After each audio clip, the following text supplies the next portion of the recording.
acquire here at the CCEW. Our final presentation is, again, the opportunity for OU to establish an affiliated seed fund, so we'll welcome you.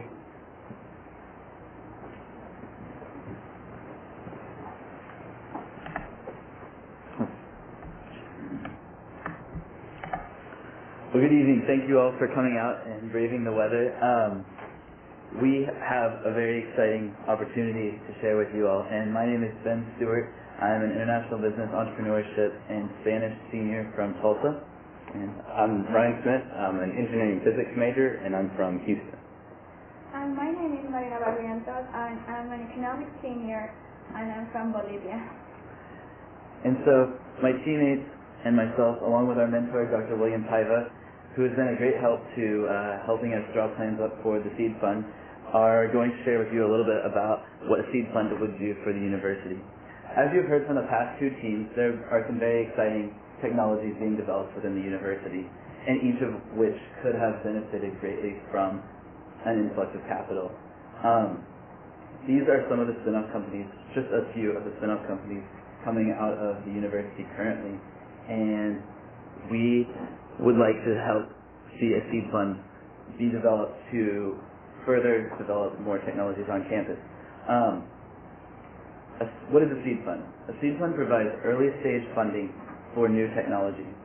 Not only does it provide funding, but it also provides guidance, which is very important when you're trying to get a company off the ground and give that intellectual capital and know-how behind the company.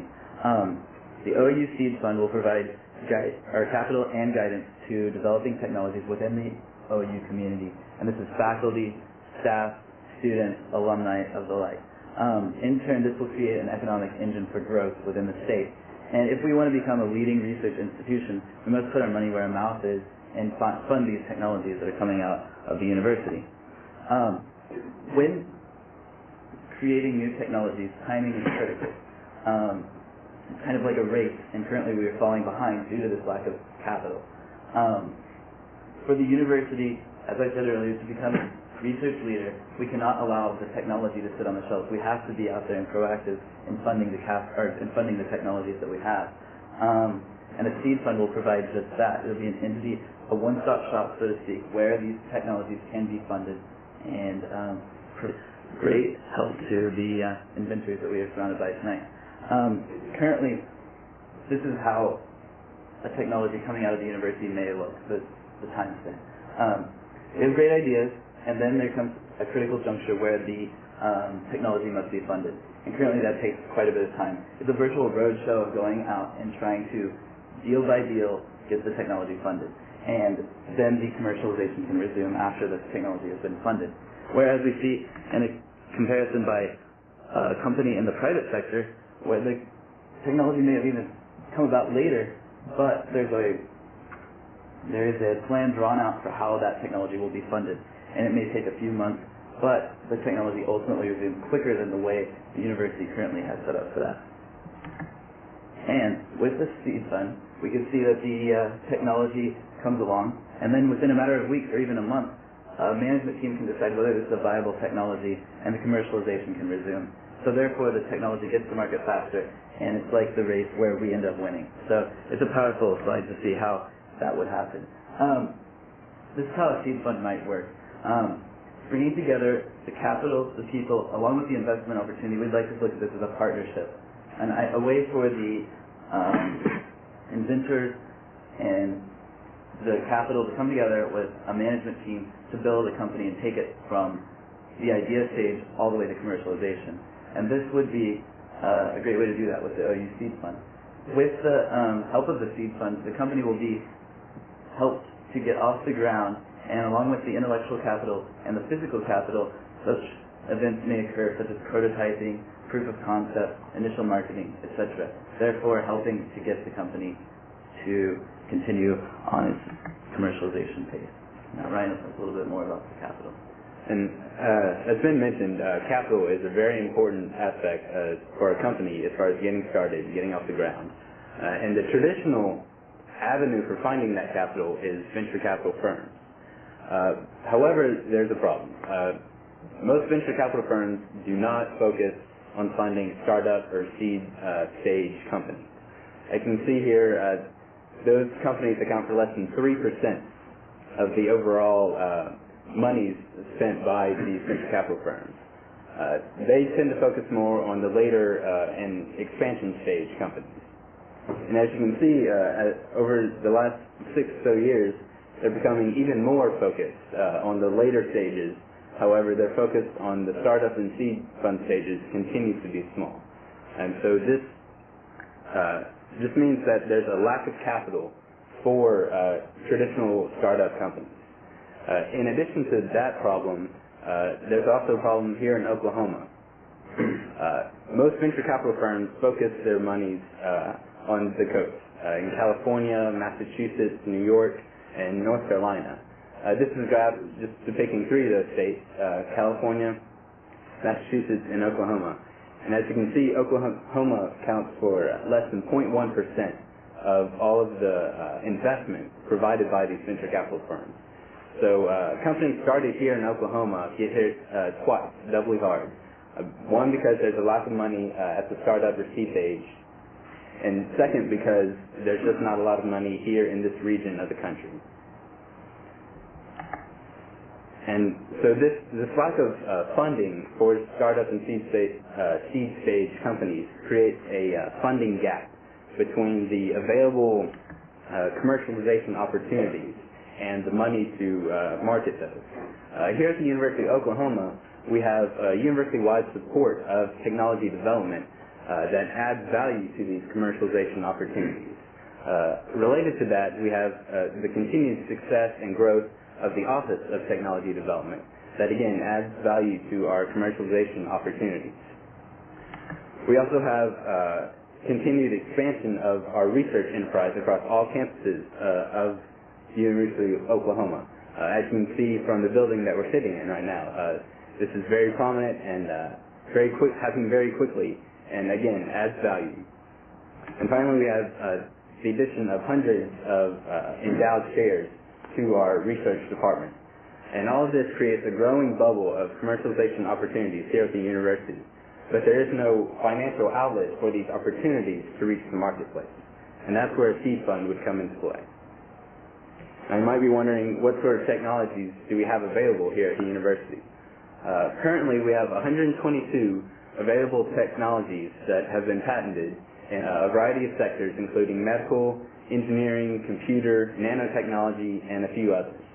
In addition to those 122, we have 21 small and thinly capitalized or thinly financed companies that have licensed OU technologies. And this 21 is out of a total of 25 companies that have licensed OU technologies. So as you can see, with these 122 and the 21 small thinly financed companies that would benefit from a seed fund, we have plenty of opportunities to take these commercialization opportunities to the marketplace. And to get a little more perspective, we can look at a few other universities across the nation. This is not an exhaustive list by any means, but Emory, Iowa State, Florida, Michigan State, and Stanford have all witnessed huge benefits financially from their own technology commercialization opportunities. And there's absolutely no reason OU can't join this list. In addition to the financial benefits, there are also several other intangible benefits, including faculty recruitment and retention, undergraduate and graduate student attraction of more donors, and just in general, other universities within and around this area moving towards a more focused effort of technology development. As recently as Monday, the Wall Street Journal had an article that spoke to this important point of universities moving towards campuses of startup companies.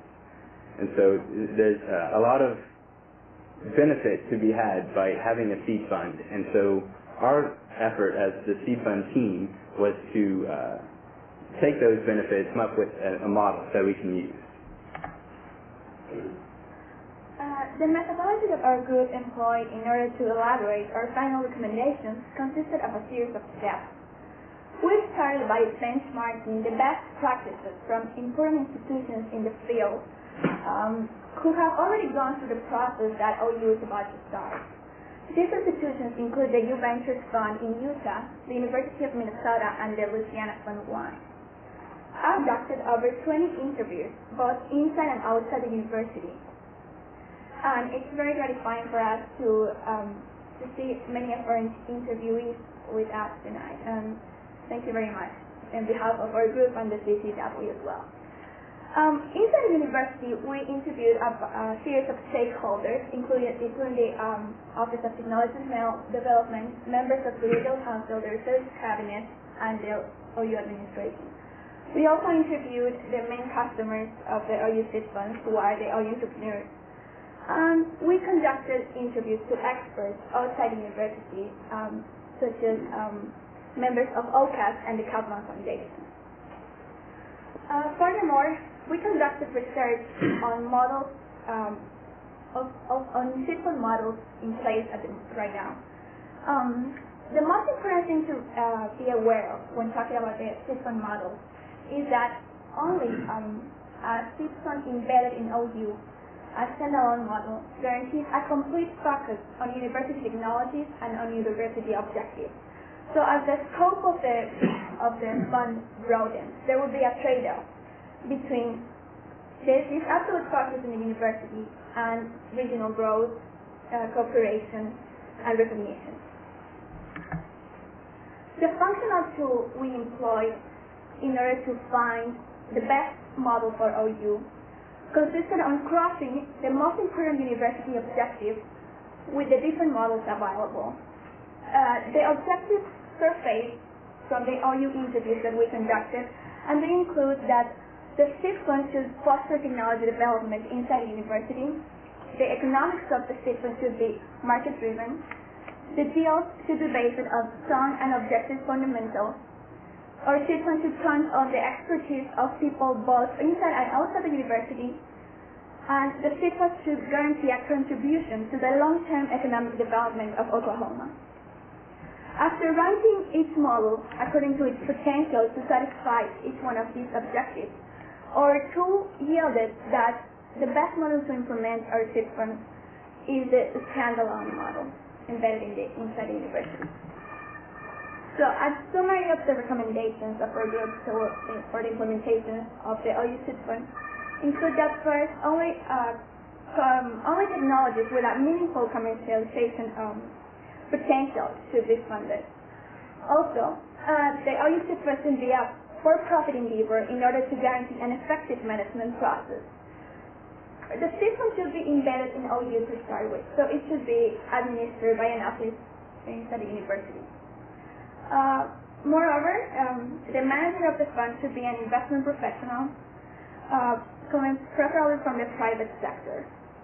And in order to attract the best talent for the management team, an attractive compensation system must be put in place, in line with those rates, in line with systems already in place in the market.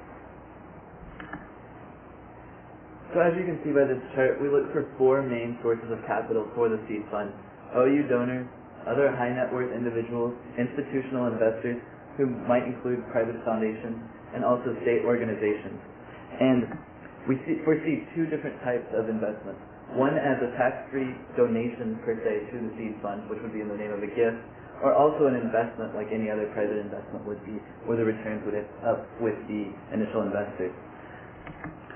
The money would then be transferred into the management team of the OU seed fund, who would then elect where to invest the money into whichever technology they find to be viable. And then you see the reinvestment back into the fund if it was a gift to the seed fund, so it would continue to propel future economic growth within the state, or if it was an investment, it would simply be returned to the investors as in any other private investment opportunity. So what size the initial seed fund should be? Well, our estimates indicate that the initial seed fund should be between $7 to $10 million in size. We came up with this number by considering that on average, early stage ventures receive an initial $500,000 funding. If we multiply this average